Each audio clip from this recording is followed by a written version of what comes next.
मैं अभी इनकाओं के प्राचीन नगर माचू पिचू के अद्भुत नज़ारों को अपने कैमरे में कैद करने के बाद कुस्को नगर की ओर की वापसी की यात्रा पर हूँ। ये ट्रेन ओलंथाई तांबो नामक छोटे शहर तक की जाएगी। पर्वत की ढलान से उरुबांबा नदी के किनारे से होकर जाने वाली ट्रेन। यात्रा के बीच में ट्रेन बीच बीच में रोक दी जाती है। कर्मचारी खाना परोसने में लगे हुए हैं। खिड़की से देखने पर तोमा रेप्रेसा नामक बांध का भाग दिखाई दे रहा है। यहाँ पास ही में स्थित एक पावर हाउस में बिजली के उत्पादन के लिए पानी इसी बांध से पहुंचाई जाती है। पहाड़ काटकर बनाए गए एक सुरंग से पानी ले जाया जाता है। ट्रेन अभी उरुबांबा नदी के किनारे से होकर ही जा रही है। एक्सक्लूसिव क्लास की सारी सीटों पर यात्री बैठे हैं। पीछे दिख रहे ट्रॉपिकल वन के पीछे छूटते ही कृषि भूमि के बीच से हो गई है आगे की यात्रा। इस प्रकार कई जगहों पर ट्रेन रोक दी जाती है। वहां लोग उतर भी रहे हैं। इस तरह के स्टॉप्स ट्रेन के क्रॉसिंग के लिए होते हैं। कुस्को से माचू पिचू की ओर की एक ट्रेन आ रही है।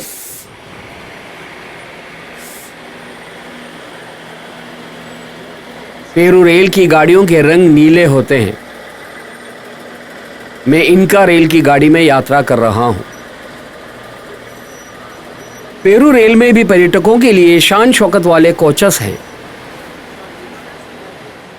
उस ट्रेन की बोगीज एक्सक्लूसिव क्लास की नहीं है। उसमें भी सेवकों को नाश्ता परोसते हुए देखे जा सकते हैं। ये यात्री आज माचू पिचू में ठहरने के लिए जा रहे हैं।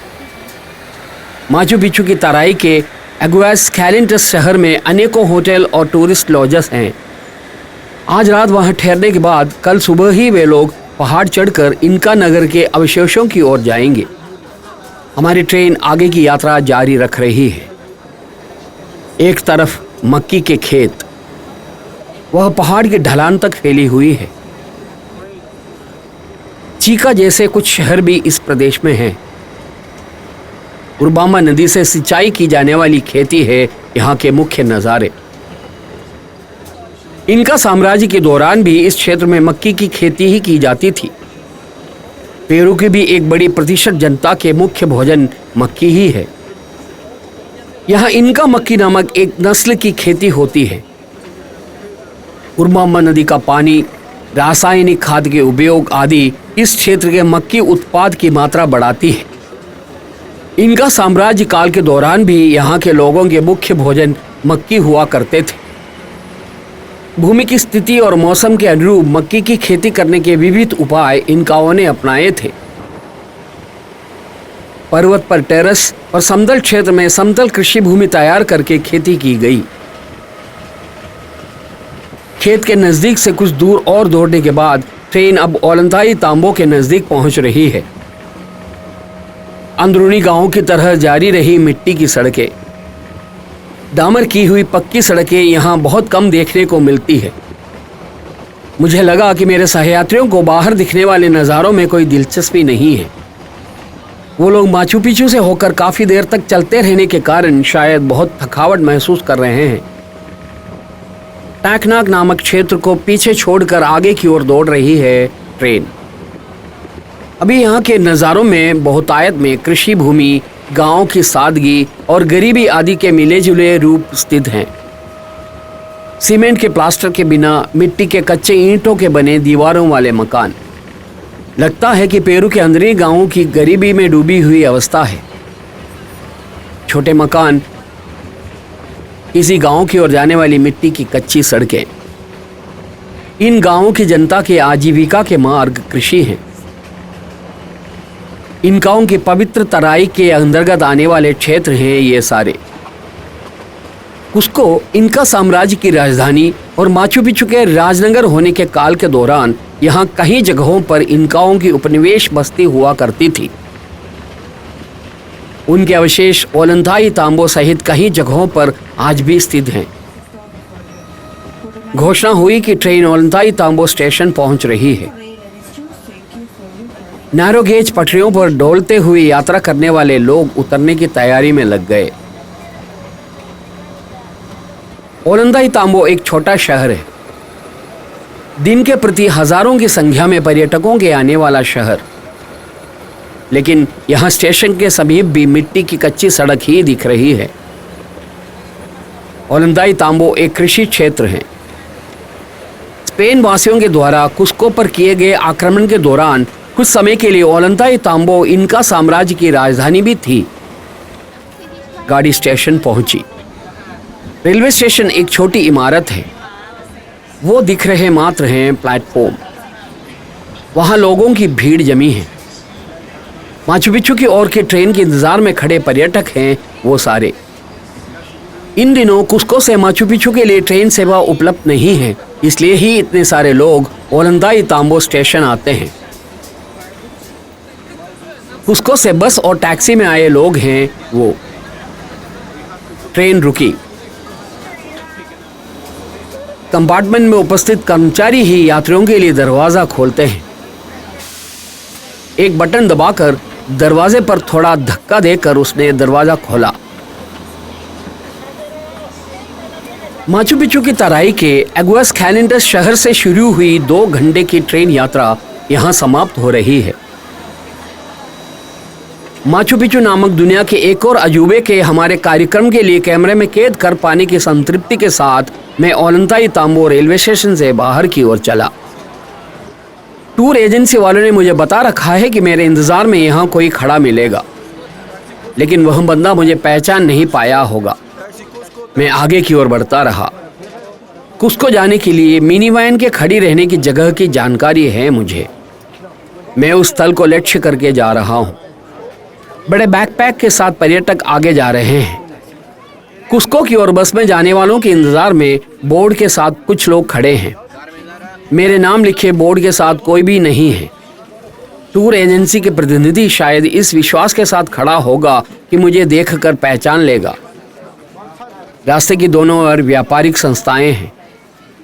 माचू पिच्चू के विश्व प्रसिद्ध होते ही पर्यटन के क्षेत्र में विकास पाया एक छोटा शहर है ओलंदाईतांबो। माचू पिच्चू की ओर के मुख्य पड़ाव होने के कारण इस शहर की इनका निर्मितियां भी ओलंदाईतांबो के पर्यटन के विकास का एक कारण है। पार्किंग में जाकर मैंने अपने जाने की वैन पहचान ली। मैं अंदर घुसकर बैठ गया। थोड़ी देर में मेरे गाइड भी पहुंच गया। वैन ने कुस्को लक्ष्य करके दौड़ना शुरू किया। गाइड ने संक्षिप्त में मुझे कुछ समझाया। यह है ओलंदाईतांबो के पर्यटन क्षेत्र। छोटी रेस्तराएं, हर कहीं पर्यटक ही दिखाई दे रहे हैं। नगर के चौक के चारों ओर की इमारतों में पर्यटन से संबंधित संस्थाएं। रास्ते के किनारे की ओर कुर्सियां डाल रखी रेस्तराएं। देखने से लगता है कि मिट्टी के मकानों वाला एक गांव है वह। यहाँ के रास्ते पत्थर बिछाकर बनाए हुए हैं। शायद पुरातनता को बरकरार रखने के लिए ऐसा किया गया होगा। इन गांवों के जमाने में ओलंदाईतांबो एक सुंदर छोटा गांव हुआ करता था। स्पेनिश अप्रवासियों के द्वारा कुस्को पर कब्जा कर लेने के समय यह जगह इनकाओं के साम्राज्य की अस्थायी राजधानी में परिवर्तित हो गई थी। उस समय इनकाओं की सेना की एक बड़ी टुकड़ी यहाँ तैनात थी। उन लोगों ने एक बार यहाँ पहुंची स्पेनिश सेना को खदेड़ भी दिया था, लेकिन और अधिक तैयारी के साथ लौट आई स्पेनिश सेना ने इस क्षेत्र को अपने अधीन कर लिए। तराई के समतल क्षेत्र से होकर है अभी हमारी यात्रा। रास्ते के समांतर में रेल की पटरियां, उसके आगे उरुबांबा नदी। नदी किनारे से कुस्को की ओर की पटरियां आगे की ओर बढ़ती जा रही है। हम लोग इस रास्ते से पटरियों के समीप से होकर आगे बढ़ेंगे तो उरुबांबा शहर पहुंचेंगे। वहां से पहाड़ चढ़कर एक अन्य रास्ते से होगी आगे की यात्रा। उरुबांबा नदी के द्वारा उपजाऊ बनाने वाली कृषि भूमि होगी अब बहुत दूर तक यहाँ आगे के नज़ारे। ये सुंदर गांव या शहर नहीं है। मिट्टी की दीवार और टीन के छत वाली इमारतें हैं अधिक। इन गांवों के साम्राज्य के भाग रहे काल के दौरान वैज्ञानिक तरीके से खेती होती रही जमीन है ये सारी। 16वीं शताब्दी में यह क्षेत्र पेरू समेत एक विशाल क्षेत्र को स्पेनिश औपनिवेशिक बस्ती बनाने वाले फ्रांसिस्को पिज़ारो के भाई फर्नांडो पिज़ारो के अधीन था। फर्नांडो ने इनकाओं के पवित्र तराई के अधीन आने वाले इस प्रदेश को औपनिवेशिक शासकों के लिए बड़े पैमाने पर धान्य के उत्पादन करने वाले क्षेत्र में बदल दिया। इतिहास में एनगो मींडा नाम से जानी जाने वाली एक अनिवार्य रोजगार प्रणाली को फर्नांडो ने वहां लागू किया। उसके आधार पर वहां रह रहे इनकाओं को अपनी ही जमीन पर गुलामी करनी पड़ी। इनका शासकों के द्वारा निर्मित बड़े धान्य के भंडार तराई में कई जगहों पर स्थापित थे। उन पर कब्जा करने वाले फर्नांडो ने उन्हें औपनिवेशिक शासकों के लिए मक्की और विभिन्न प्रकार की फलियों को सुरक्षित रखने के भंडार में तब्दील कर दिया। 18वीं शताब्दी में स्पेन निवासियों के विरुद्ध अमेरिंडन के द्वारा किए गए सबसे अंतिम विद्रोह का केंद्र स्थान उरबांबा नदी के किनारे स्थित ये प्रदेश थे। अभी बस उरबांबा शहर के नजदीक पहुंचती जा रही है। उरबांबा एक छोटा शहर है। ये सब उसके बाहरी इलाके हैं। उरबांबा 2700 लोगों की आबादी वाला एक शहर है। इनका साम्राज्य के दौरान भी यह एक प्रमुख आबादी वाला क्षेत्र था। उस काल के दौरान उरबांबा मिट्टी के बर्तन बनाने वालों की एक बड़ी उपनिवेश बस्ती हुआ करती थी। विकास के निचले स्तर तक नहीं पहुंचना ही पेरू के अधिकांश गांव और शहरों की शोचनीय अवस्था का कारण है। यहाँ एक विशेष प्रकार के स्थानीय प्रशासन लागू है। पेरू नामक देश 24 डिपार्टमेंट में बंटा हुआ है। हमारे देश के राज्य के समान हैं वहाँ के डिपार्टमेंट्स 180 प्रोविंस में विभाजित हैं।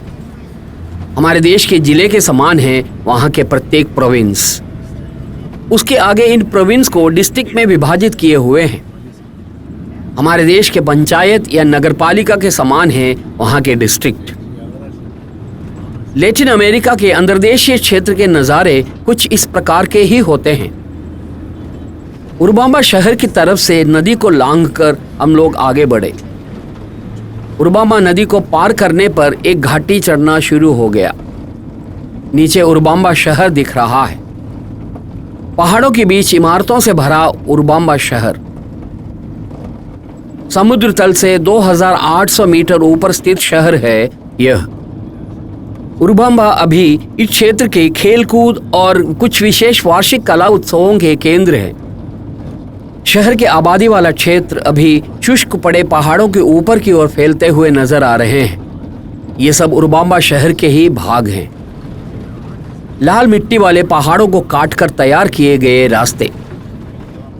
अभी हम मरास नामक प्रदेश से होकर जा रहे हैं। अभी वो दूर एक पहाड़ की चोटी नजर आ रही है। वह चिकौन पहाड़ की चोटी है। उसके सिर पर बर्फ जमी है। उरबांबा पहाड़ी श्रृंखला की बड़ी चोटियों में से एक है। 5500 मीटर ऊंची चिकौन। उसके आगे सिरवानी नामक एक चोटी है। उरबांबा पहाड़ी श्रृंखला में अनेकों ऊंची पर्वत चोटियां स्थित हैं। अभी चेकुरेक नामक प्रदेश से हैं यात्रा। चेकुरेक उरबांबा घाटी से कुछ ऊंचाई पर स्थित है। कुछ शुष्क पड़ी जमीन। घाटी में दिखी जैसी हरियाली छाई खेतीहर जमीन अधिक नहीं है। पानी की किल्लत वाली जमीन पर की खेती ही यहाँ नजर आ रही है। मक्की के खेत अधिक नहीं है। आलू और विभिन्न प्रकार की फलियां ही यहाँ की मुख्य खेतीहर उपज है। पहाड़ और उसकी तराई में फैली हुई खेतीहर जमीन और आबादी वाले क्षेत्र। इनका जनता इस बात की अच्छी जानकारी रखते हैं कि यहाँ की प्रकृति को खेती के लिए किस प्रकार उपयोग में लाए जा सकते हैं। पहाड़ की ढलानों पर उन लोगों ने कल्टीवेशन टेरेस के निर्माण किए। तराई में भूमि को समतल करके बड़ी खेतीहर जमीन तैयार की गई।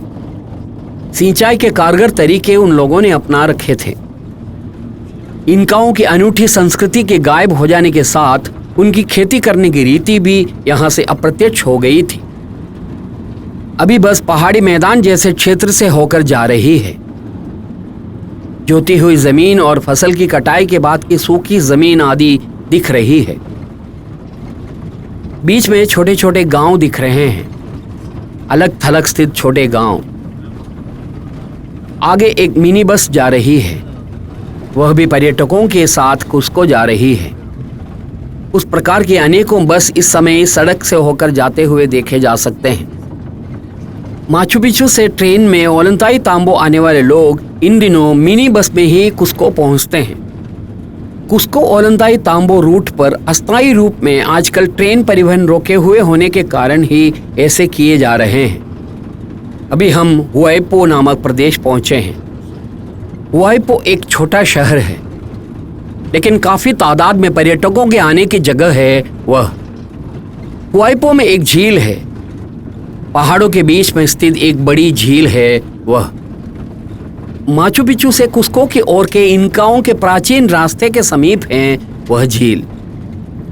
उस काल के दौरान इनका लोगों के द्वारा इसी झील से विशेष नहर बनाकर अपनी खेतीहर जमीन की ओर पानी ले जाए जाते थे।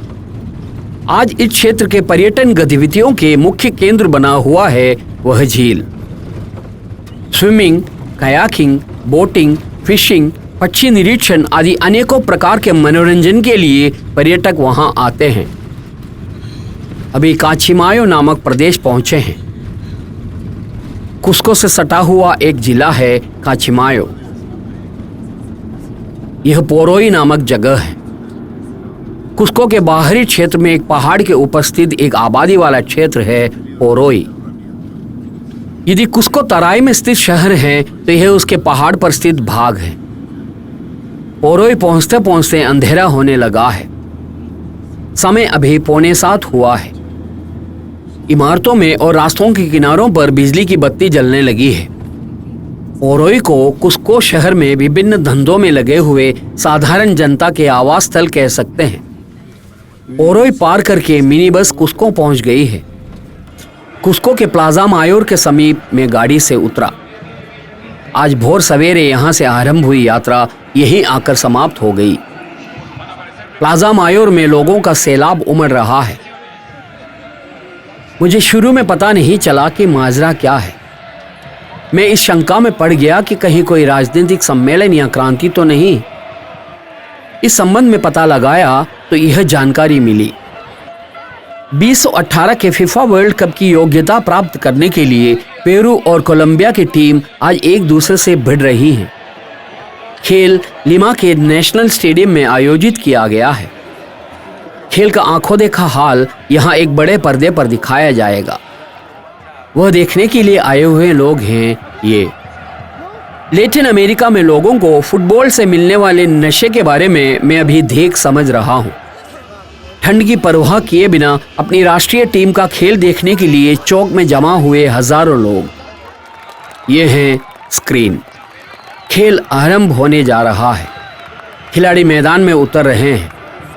स्टेडियम के अंदर शोर। यहाँ विभिन्न उम्र के लोगों की भीड़ उमड़ रही है। 1982 के बाद पेरू विश्व कप में खेल नहीं पाया है। कम से कम इस बार विश्व कप में खेलने वाली 32 टीमों में से एक होने के लिए पेरू की टीम कड़ी मेहनत कर रही है। मैदान में दोनों टीमें उतर चुकी हैं। इस जनसागर को देखो।